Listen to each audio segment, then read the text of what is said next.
तो अब उद्धव जी जा रहे हैं और जाते जाते यही सोचते जा रहे हैं, अरे मैं इतना ज्ञानी और वो इतने अनपढ़, मेरी ज्ञान की बातें समझेंगे क्या वो। और इधर ब्रज की परिस्थिति भी कैसी हो गई, ब्रज में पेड़ भी सूख गए।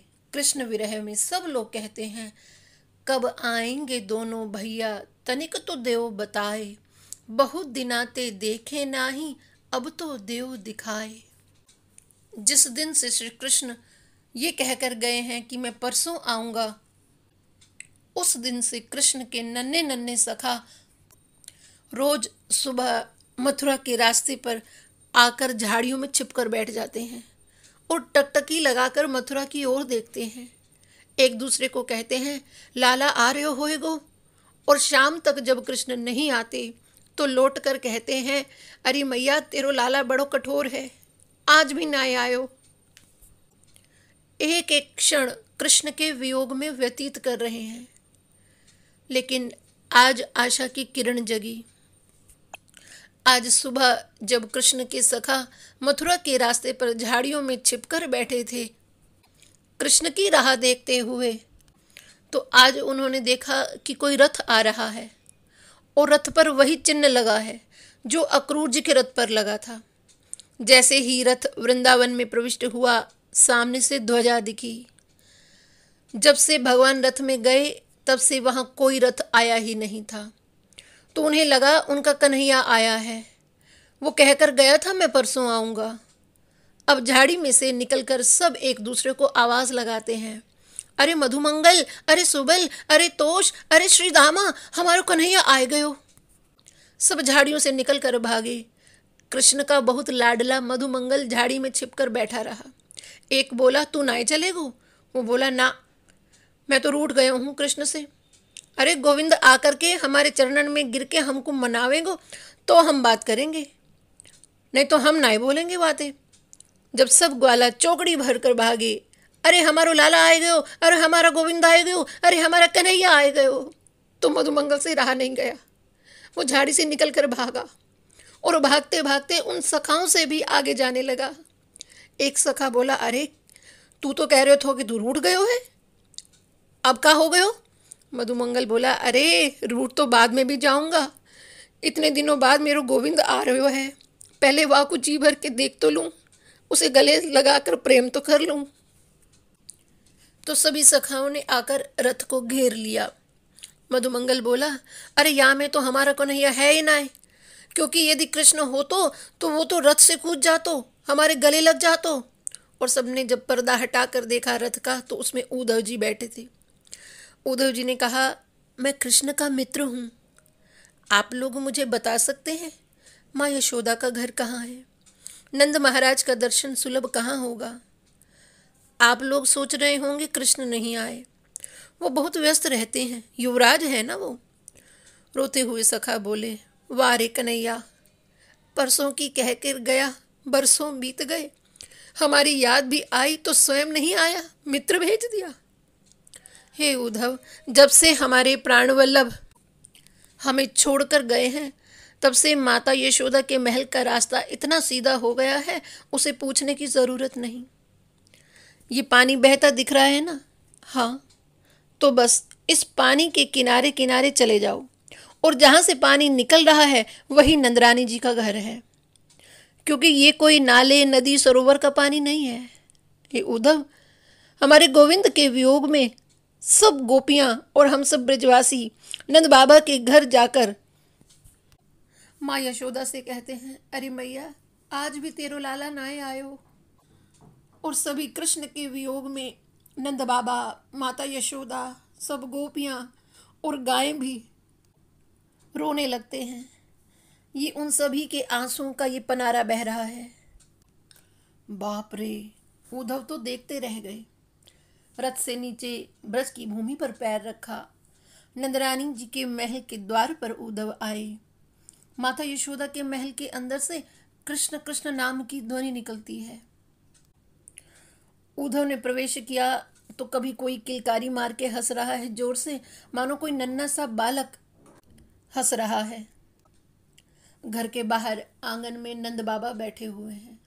जीर्ण शीर्ण शरीर है, नेत्रों की ज्योति भी कम हो गई, कंपित अधर है, मुख सूखा हुआ है, बस एक ही आवाज मुख से निकल रही है, कृष्ण कृष्ण कृष्ण।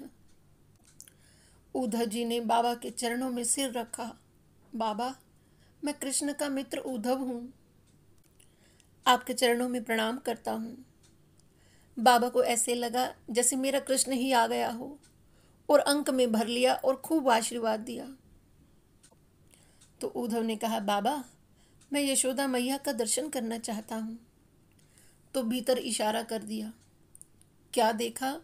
उद्धव ने मैया एक खंबे का सहारा लिए हुए बैठी है और पास में पलना पड़ा है। मैया उसे झुला रही है।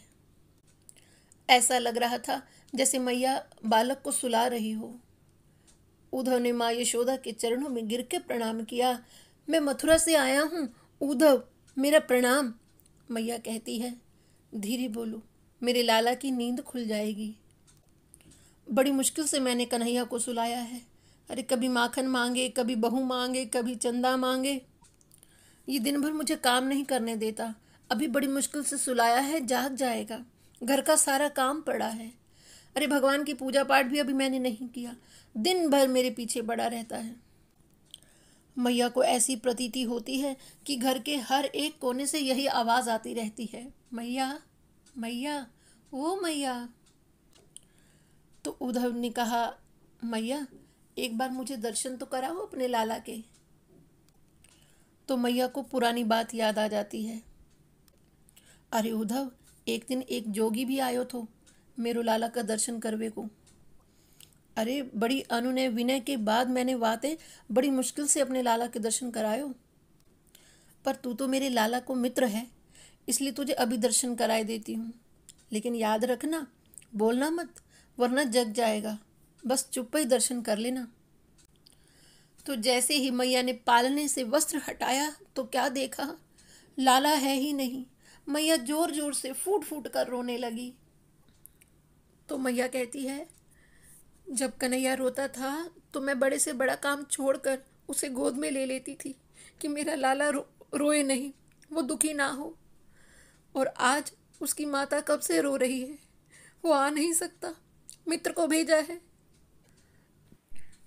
तब उद्धव जी ने कहा, अरे नहीं नहीं मैया, ऐसी बात नहीं है। अरे कन्हैया आपको बहुत याद करता है। जब मैं यहाँ आ रहा था तो देवकी माता ने मुझसे कहा था कि यशोदा से जाकर कहना, अरे यशोदा, धन्य है तेरे लालन पालन को। तुमने तो कहा था कि तेरा बेटा बड़ा चंचल है, दिन भर भागता दौड़ता रहता है, पर यहाँ तो जब से मथुरा में आया है घर से बाहर कदम नहीं रखता। अरे मैंने तुझे आज तक मुस्कुराते हुए नहीं देखा कि वो मुस्कुराता कैसे है। तुमने कहा था कि वो खाने पीने का बड़ा शौकीन है, तुम इसे दिन में 8 बार भोजन कराती थी। और जब से मथुरा में आया है पूरे दिन में केवल एक ही बार भोजन करता है, वो भी थोड़ा सा। मैं रोज उसके लिए इतने सुंदर सुंदर व्यंजन बनाती हूँ, वो कभी खुश होकर खाता ही नहीं। तो एक दिन मैंने सोचा कि जिस प्रकार तुम अपने लाला को माखन मिश्री खिलाती हो, तो मैंने भी उस दिन सुंदर माखन निकाला और मैंने कन्हैया की भोजन की थाली में वो माखन मिश्री रख दिया। अरे पहले तो वो फिर भी थोड़ा बहुत भोजन कर लेता था, लेकिन आज तो थाली को देखकर ही प्रणाम करके उठ गया और कहने लगा, मैया, मेरी थाली में कभी भी माखन मिश्री मत रखना, मुझे यशोदा मैया की बहुत याद आती है। उद्धव के मुख से इतना सुनते ही यशोदा मैया मूर्छित होकर गिर पड़ी। जैसे ही यशोदा मैया मूर्छित होकर गिरी तो उद्धव जी जगाने का प्रयास करने लगे। तब नंद बाबा कहने लगे, अरे उद्धव, इसे मत जगाओ। अरे जिस दिन से कन्हैया गया है तब से यशोदा एक भी रात सोई नहीं है। बस तब से ये इतनी ही देर आराम करती है जितनी देर ये मूर्छा में रहती है, वरना पागलों की तरह घूमती रहती है, हर घर का दरवाज़ा खटखटाती है। अरे मेरा कृष्ण तो नहीं आया माखन चोरी करने? अरे तुमने कहीं उसको बांध तो नहीं रखा? अरे उसे छोड़ दो, मैं उसके बिना नहीं रह सकती, वो अब चोरी नहीं करेगा, मैं उसको बांध के रखूंगी। जाकर वृक्षों से पूछती है, अरे तुमने मेरा कृष्ण देखा क्या? अरे बड़ा चंचल है, बताओ ना कहाँ छिपा है। गोवर्धन से पूछती है, अरे तुम्हारी तो उसने पूजा करवाई थी, वो तुमसे बहुत प्रेम करता है, तुमने उसे देखा क्या? अरे उससे कहना कि तेरी मैया तुझे बड़ा याद करती है। गायों से पूछती है, अरे तुम्हारे साथ वो वन में जाता था, आज कहाँ छोड़कर आ गई हो? उद्धव जी बाबा के चरणों में गिर गए, कहने लगे, बाबा आप बड़े सौभाग्यशाली हैं कि आपके घर में कृष्ण आया, पर जिसे आप बार बार बेटा कह रहे हो ना, वे किसी का पुत्र नहीं, वे तो परमपिता परमेश्वर है। तब नंद बाबा ने कहा, अरे उद्धव, मैंने तो तुम्हें बड़ा ज्ञानी समझा था कि तुम बहुत समझदार हो, पर तुम ये क्या कह रहे हो कि वो भगवान है? अरे भगवान का एक लक्षण नहीं है उसमें। भगवान सबका पेट भरते हैं, अन्नदाता है वो। अरे मैंने स्वयं उसे कितनी बार भूख से तड़पते बिलखते देखा है। रोता था यशोदा का आंचल पकड़कर, मुझे बड़ी जोर से भूख लगी है, सब काम छोड़कर पहले मुझे भोजन दो। और तुम कहते हो वो भगवान है? भगवान क्या कहते हैं कि सत्य की राह पर चलो, धर्म का लक्षण है। पर मेरा बेटा तो बात बात पर झूठ बोलता है, चोरी करता है, और तुम कहते हो कि वो भगवान है। चलो मान लिया कि वो भगवान है, मुझसे गलती हुई कि मैंने उसे अपना पुत्र माना और मैं उसे पुत्र कहता हूँ, पर भगवान तो कभी गलती नहीं कर सकते ना। अरे उसने मुझे कितनी बार बाबा कहा है, यशोदा को मैया कहा है। जब गोपियां कहती हैं कि अरे कन्हैया, नंद बाबा गोरे, यशोदा गोरी, तू कारो कहाँ से आयो, तू इनका पुत्र नहीं है, तो क्रोधित होकर आता और मैया से कहता, मैया इन गोपियों से कह दो कि मैं तेरो ही लाला हूँ। और तू कहता है कि ये भगवान है। चलो मान लिया कि वो भगवान है, तो तुम्हें क्या लगता है कि उसे भगवान मान लेने से हमारी विरह वेदना कम हो जाएगी? तो उद्धव ने कहा, हाँ, आप रोना धोना छोड़कर भगवान की राह पर चलो। नंद बाबा कहते हैं, अरे तुम ज्ञानी जन एक ही बात समझाते हो ना कि कोई गलत राह पर ना चलो, कोई दुख आए, संकट आए, और जब कभी अपने जीवन में हार जाओ, जब हर कोई तुम्हारा साथ छोड़ दे, तो एक सदा तुम्हारे साथ रहता है ईश्वर, उसके भरोसे रहो।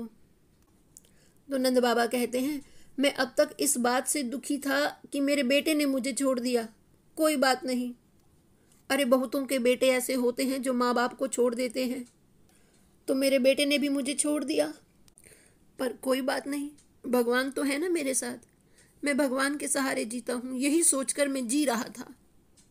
और तुमने मुझसे क्या कहा कि कृष्ण बेटा नहीं भगवान है, यानी भगवान मेरा घर छोड़कर चले गए। अरे जिसके सहारे मैं जी रहा था वही मुझे छोड़कर चले गए, अब किसके लिए जीऊं, मैं क्या करूं? अरे तुमने तो मुझसे मेरे जीने की उम्मीद भी छीन ली।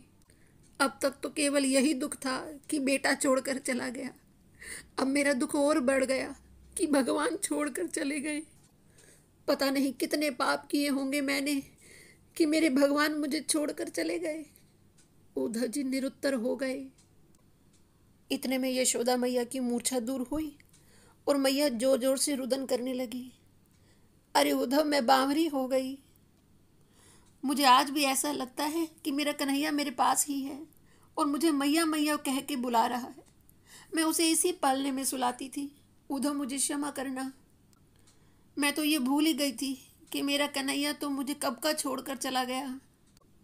मैं जानती हूँ वो नहीं आएगा, क्योंकि एक दिन मैंने उसे उखल से बांध दिया था, वो मुझसे रूठ गया है।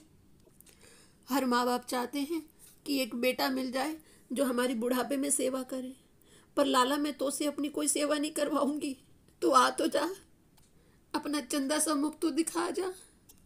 अरे एक बार अपनी मैया से गले तो लग। और मैया यूं कहते कहते रो पड़ी। उद्धव जी यशोदा मैया को समझाने लगे, मैया आप रोइए मत, आप इतना दुखी ना होइए, बस आप इतना समझ लो कि वो जो कृष्ण है वो कोई साधारण बालक नहीं है, वह तो अखिल ब्रह्मांड नायक है। वो लीला करने आते हैं और जब लीला पूरी हो जाती है तो फिर चले जाते हैं।